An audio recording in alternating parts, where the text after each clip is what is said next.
কৃষক কয় হুজুর আমি মাপ চাই, দোয়া চাই, আমি কিছুই বলি না। এই বেটা, আমি শুনেছি তুই কি বলেছিস, তোর মুখ কি ওই কথাটা আমি আবার শুনতে চাই। বল।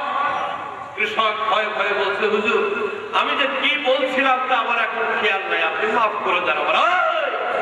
র‍্যাব দিয়ে ধরে নিয়ে চলে যাবো কিন্তু। এবার সারা সরল মানুষ ভয় পেয়ে বলছে, হুজুর আপনি যখন শান শওকত নিয়ে আপনার গোটা ক্যাবিনেট নিয়ে উপর দিয়ে উড়ে যাচ্ছিলেন, আপনার এই পজিশন দেখে আমি ইচ্ছা করে বলি নাই, এমনি মুখ দিয়ে বের হয়ে গেছে। সুবহানাল্লাহ, আমার মাফ করে দেন, জিন্দেগিতে আর বলবো না।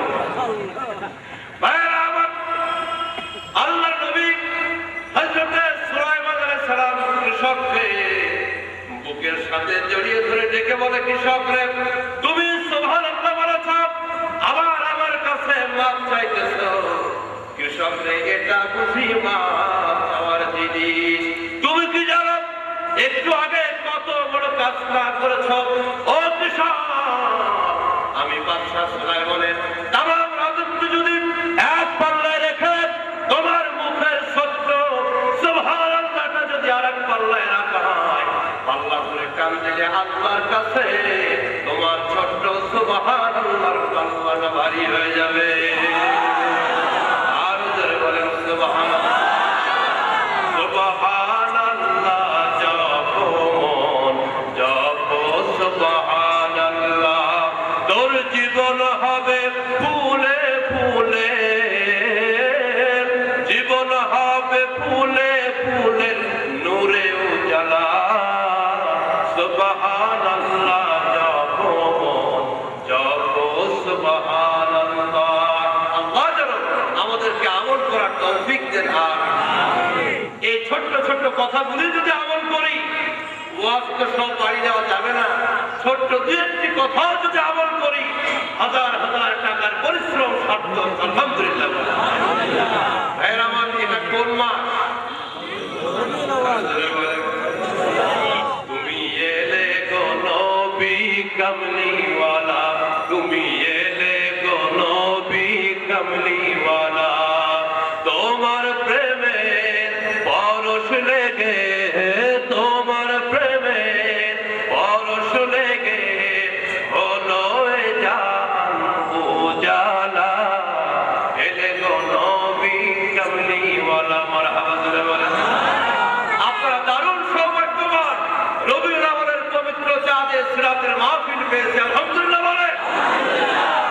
তবে আমি জানতে চাই, রবিউল আউয়াল মাসে সিরাতের মাহফিল পেয়ে খুশি হয়েছে, শুধু কি রবিউল আউয়াল মাসে সিরাতের মাহফিল আর তার আদর্শ আলোচনা, নাকি সারা জীবন করা দরকার? আরো জোরে বলুন। কিন্তু আমাদের সমাজে কিছু অতি ভক্তি আশিক রাসূল আছেন, যাদেরকে সারা জীবনে রাসূলের জন্য ভালোবাসার জন্য খুঁজে পাওয়া যায় না, কিন্তু রবিউল আউয়াল মাস আসলে তাদের চেহারাটা খুব বেশি দেখা যায়। ঠিক কিনা জোরে বলে? 11টি মাসে তাদের কোনো খবর নাই, কিন্তু একটি মাসে ব্যস্ততার কোনো সীমা নাই। ঠিক কিনা? আমি মিরপুরে আজকের জবায়েত নবীর আশিকদের কাছে জানতে চাইব, আপনারা কি শুধু এক মাসের নবীর ভক্ত, নাকি 12 মাসের? শুধু কি 12 মাসের, নাকি সারা জীবনে? আমরা শুধু এক মাস নবীকে ভালোবাসবো আর বাকি সময় নবীর দুশ্মনী করবো, ওই রকমের আশিক রাসূল আমরা না। ঠিক কিনা জোরে বলেন? রবিউল আউয়াল এলে তোমারই গান গাই, রবিউল আউয়াল গেলে তোমায় ভুলে যায়। আসে না? আরো জোরে বলেন। তোমার নামে দুরূদ পড়ি, তোমার নামে দুরূদ পড়ি, তোমার নামে গড়াগড়ি, জীবন দেওয়ার সময় হলে, রক্ত দেওয়ার সময় হলে আমরা কেহ না, রবিউল আউয়াল গেলে তোমায় ভুলে যায়। আল্লাহ জানো এই রকমের কথা আশিক হওয়া থেকে আমাদেরকে হেফাজত করে। ধরে বলেন আরো ধরে বলেন আমিন। রাসূলকে ভালোবাসতে গিয়ে, রাসূলের আদর্শ প্রতিষ্ঠা করতে গিয়ে যদি রাসূলের আদর্শের পথে থাকতে গিয়ে জীবন যায়, রক্ত যায়, আপনারা কি এই রকমের আশিক হতে রাজি আছে? আরো জোরে বলুন। আমাদের ঢাকাতে বড় বড় আশিক রাসূলেরা আছেন, যাদের কারণে ঢাকা শহরের আইল্যান্ডগুলি সব অন্ধকার হয়ে গেছে। বড় বড় লাল কালি দিয়া বিশ্ব আশিক রাসূল সম্মেলন আছে না নাই? আরো যারা বলুন, বিশ্ব আশিক রাসূল সম্মেলন করার কোনো অসুবিধা নাই, কিন্তু আশিক রাসূলের পরিচয় নিয়ে বাংলাদেশে মুসলমানদের ঈমানকে নিয়ে ব্যবসা করবে, বাংলার জমিনে সেটা সম্ভব হবে না। তোমরা এক মাস রাসূলের আশিক হয়ে থাকো, কিন্তু আমেরিকায় যখন ইহুদিদের চার সন্তানেরা রাসূলকে নিয়ে সিনেমা তৈরি করলো, ইনোসেন্স অফ মুসলিম, গোটা বাংলার জমিন সহ তামাম পৃথিবীর তাওহীদে মুসলমানরা যখন বুকে রক্ত দিয়ে রাসূলের শানওয়ার আর খাতমে নবুয়তকে টিকিয়ে রাখার জন্য ময়দানে নেমেছিল, তোমাদের মধ্যে আশিক রাসূলদের খবর ছিল না। ঠিক কিনা জোরে বলে? আশিক রাসূল হও, কিন্তু আশিকে শয়তান হও না, মানুষের ঈমানকে নিয়ে ব্যবসা করো না। ঠিক কিনা জোরে বলে? ভাইরা আমার, নবীর একজন আশিক রাসূল, তার নাম হলো হযরত খুবাইব। জোরে বলেন সুবহানাল্লাহ। ভাইরা আমার, বন্ধুরা আমার, সাহাবীদের জীবন থেকে ভালোবাসার মাপকাঠি নেওয়া দরকার। নবীর সাহাবীরা আল্লাহর নবীকে কেমন ভালোবেসেছেন। কাফের বেঈমানেরা হযরত খুবাইব রাদিয়াল্লাহু তাআলা আনহুকে চতুর্দিক থেকে ঘিরে ফেলে দিয়েছে, শুলে চড়িয়ে দিয়েছে নবীর সাহাবী হযরত খুবাইব রাদিয়াল্লাহু তাআলা আনহুকে। কাফের বেঈমানেরা তীর মারতেছে, চাবুক লাগাইতেছে, আর হযরত খুবাইব রাদিয়াল্লাহু তাআলা আনহু তার জবানে একটাই আওয়াজ, আল্লাহু আল্লাহ, আল্লাহু আল্লাহ, আল্লাহু আল্লাহ, আল্লাহু আল্লাহ, আল্লাহু আল্লাহ, আল্লাহু আল্লাহ, আল্লাহু আল্লাহ, আল্লাহু আল্লাহ, আল্লাহু আল্লাহ, আল্লাহু আল্লাহ, লা ইলাহা ইল্লাল্লাহ। ভাইরা আমার, কাফের বেঈমানরা নবীর আশায় খুবাইবকে পিটাইতেছে। এক পর্যায়ে কাফেরদের একজন সরদার নেতা খুবাইবের কানের কাছে গিয়ে বলে, খুবাইব, তোমার কাছে কি প্রস্তাব? তুমি যদি শুধু একবার মুখ দিয়ে স্বীকার করো তোমার এই জায়গায় মুহাম্মদ রাসূলকে বেঁধে পিটানো হবে, তুমি যদি এই প্রস্তাবে রাজি থাকো, আমরা তোমাকে বাঁচাই দেব, তোমাকে মুক্তি দিয়ে দেব। ভাইয়ের আমার, বন্ধুরা আমার, তীর তরবারির আঘাত তিনি সহ্য করতেছিলেন নীরবে, কোন কথা বলেন নাই। এবার কথার আঘাত সহ্য করতে পারলেন না। হযরত খুবাইব পাখের মতো গর্জন করে ডেকে বলেন, কাফের বেঈমানেরা, আমার এই জায়গায় আমাকে বাদ দিয়ে আল্লাহর নবীকে আঘাত করতে দূরের কথা, তোদের এই নাপাক হাত দিয়ে আমার নবীর শরীরে যদি অন্যায়ভাবে একটা ফুলের টোকা দিই, আমি খুবাইবের জীবন থাকতে সহ্য করব না। এই আশিক রাসূল চিন্তা করিস না রে ভুল, আশিক রাসূল চিন্তা করিস না রে ভুল। তোর খুবাইব রাদিয়াল্লাহু তাআলা হাত পা বাঁধা অবস্থায় নিজের মাথাটা জমিনের দিকে ঝুঁকিয়ে দিয়ে চোখের পানিগুলো ছেড়ে দিয়ে বলে, আল্লাহ, আমার তো মনটা চাইতেছিল জীবনের শেষ দুইটা রাকাত নামাজ কাবার দিকে ফিরে তোমার কুদরতি কদমে সেজদা দিব, কিন্তু মাবুদ রে, আমি খুবাইবের হাত বাঁধা, আমি খুবাইবের পা বাঁধা, আমি কেমন সেজদা দিব আল্লাহ? আমি হাত পা বাঁধা অবস্থায় আমার মাথাটা নিচু করে দিলাম, এটা কি আমার জীবনের শেষ সেজদা হিসেবে কবুল করে না? কাফের বেঈমানরা বুঝতে পেরেছেন খুবাইব এখন মানুষ আমাদের চোখ ফাঁকি দিয়ে ইবাদতের ভিতরে লিপ্ত, তারপরে সে নমনীয় হয় নাই, সে আমাদের কাছে পরাজিত হয় নাই। একজন কাফের এসে থাপ্পড় দিয়ে নবীর আশিক নবীর সাহাবী খুবাইবের মাথাটা নদীকে ঘুরিয়ে দিয়েছে। হযরত খুবাইব তাদেরকে কোরআনের আয়াত পড়ে জবাব দিয়ে দিলেন, ওয়ালিল্লাহিল মাশরিকু ওয়াল মাগরিব ফাআইনামা তুওয়াল্লু ফাসাম্মা ওয়াজহুল্লাহ। ও কাফের বেঈমানেরা, পূর্ব আল্লাহর, পশ্চিম আল্লাহর, উত্তর আল্লাহর, দক্ষিণ আল্লাহর, আমার চেহারাটা কাবার দিক থেকে যেই দিকে তোমরা ফিরিয়ে যাও না কেন, ওই দিকে আরশের মালিক আল্লাহ। আপনি কি খেয়েছেন? বলে বাবা চা দিয়েছিল আর টেবিলে পাউরুটি মাখানো ছিল, পাউরুটি দিয়ে চা দিয়ে ভিজিয়ে খেয়ে ফেলেছে। চাচা কি পাউরুটি খেয়েছে না টিস্যু পেপার? জোরে বলে। একেবারে খারাপ লাগে না, টিস্যু পেপার দিয়ে চা টেস্ট করে দেখেন, একেবারে খারাপ লাগে, বিশেষ করে যখন ক্ষুধার সময়, ঠিক খিরাতে। আবার টেস্ট করতে গিয়ে হাসপাতালে গিয়ে আমার নামে একটু মামলা দিয়ে বললাম। বন্ধুগণ, ওই গ্রামের কৃষক সে আসলে ঢাকা শহর বেড়াইতে, তার আয়না সম্পর্কে কোনো ধারণা নাই। ঘটনাক্রমে তার বাবার চেহারা ছিল সেম তার চেহারা।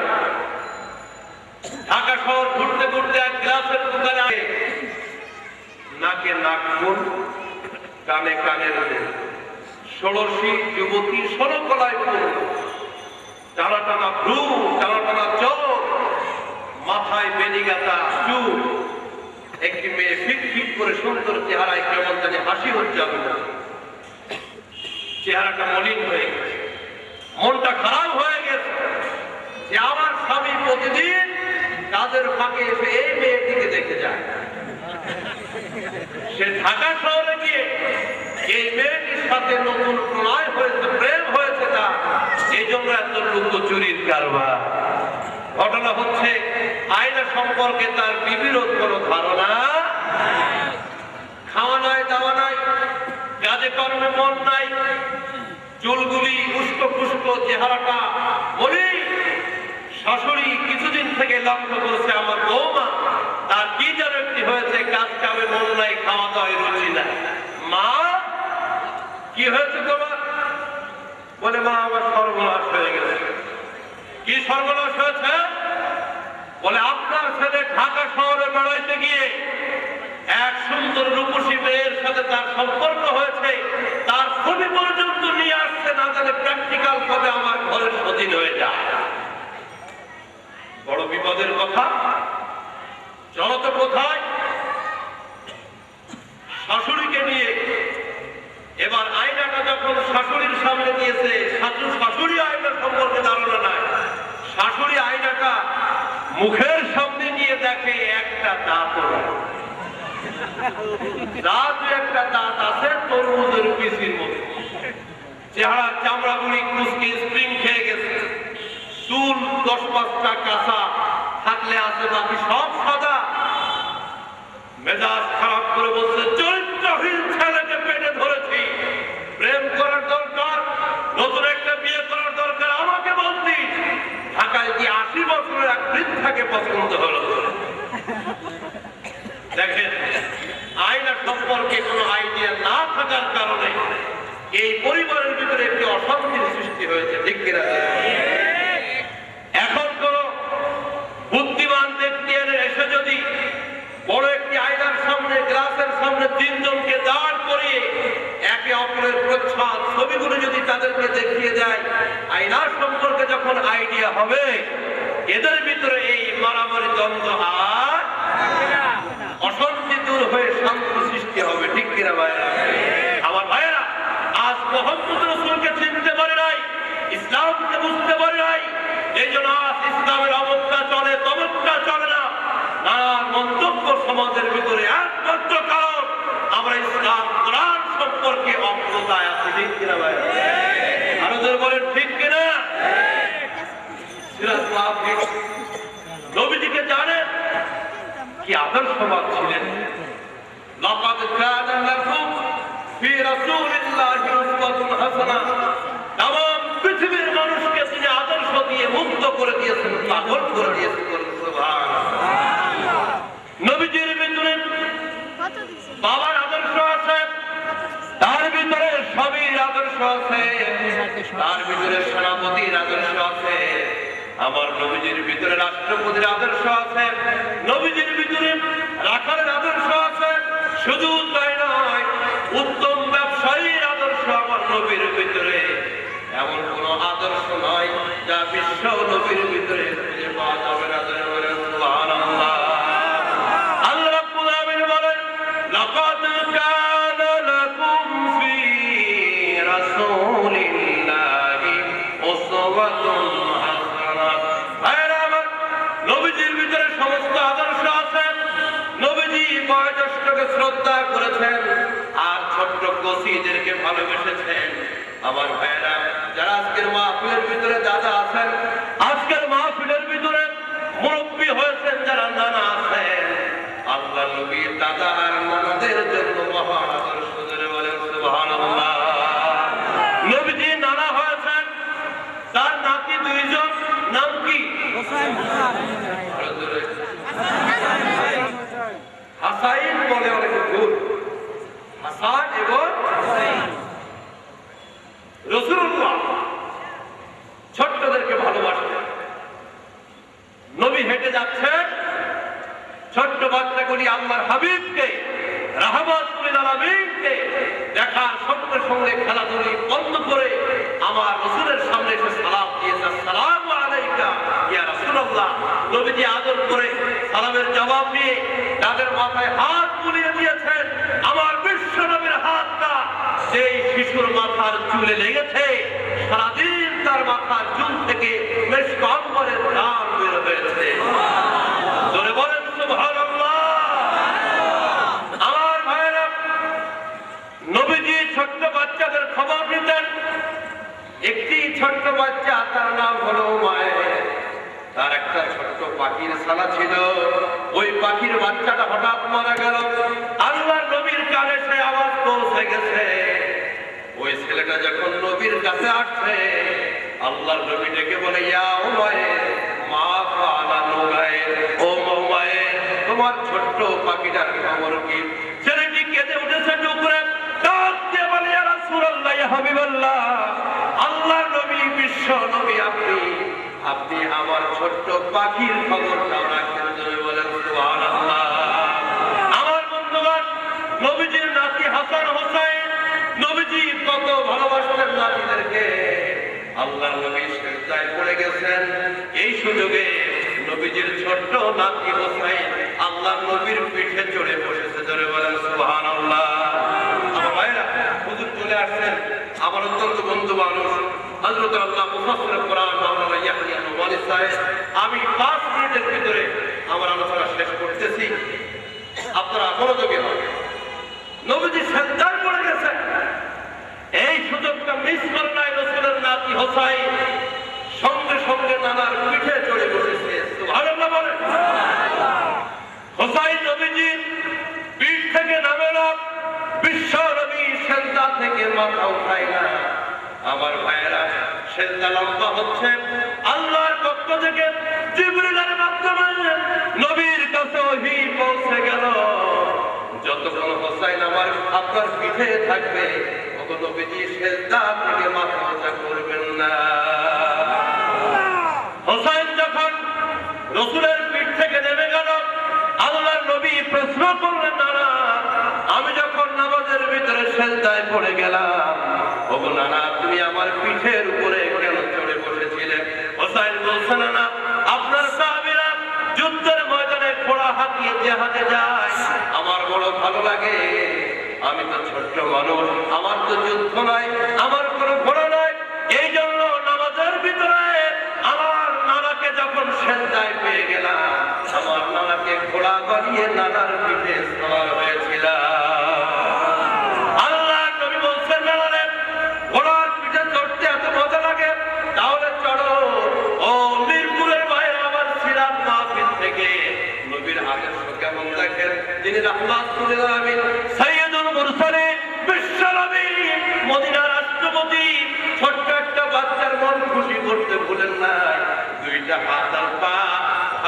দিয়ে আল্লাহর নবী এবার হুসাইনকে ডেকে বলে, না না, আমি ঘোড়া পেয়ে গেলাম, আমার পিঠে তুমি চড়ে বসো। হুসাইন নবীর পিঠে চড়ে বসেছে, ডেকে বলে, না, সব ঘোড়ার তো লাগাম থাকে, আমার ঘোড়ার লাগাম তুমি। আল্লাহর নবী মাথার বাবরি চুলগুলি, লম্বা লম্বা বাবরি চুলগুলি হুসাইনের হাতের ভিতরে দিয়ে বলে, না না, এইগুলি হলো তোমার ঘোড়ার লাগাম। হযরত ওমর ফারুক রাদিয়াল্লাহু তাআলা এই সময় ঘরের ভিতরে হাজির, ডেকে বলছে, হুসাইন, বাহ, খুব দারুণ একটা ঘোড়া পাইছো না, দামি ঘোড়া পেয়েছো। আল্লাহ রাসূল বলতেছেন, ওমর, শুধু ঘোড়ার দামটাই বললে উপরের সহিসের দামটা অনেক বেশি। সুবহানাল্লাহ। আমার ভাইয়েরা, এইভাবে রাসূল করিম সাল্লাল্লাহু আলাইহি সাল্লাম আদর্শ প্রতিষ্ঠা করেছেন। মান লাম ইয়ারহাম সাগীরানা ওয়া লাম ইউক্কির কাবীরানা ফালাইসা মিন্না। রাসূল বলেছেন যে আমার উম্মতের বয়োজ্যেষ্ঠদেরকে শ্রদ্ধা করে না, ছোটদেরকে স্নেহ করে না, সে আমার উম্মত নয়।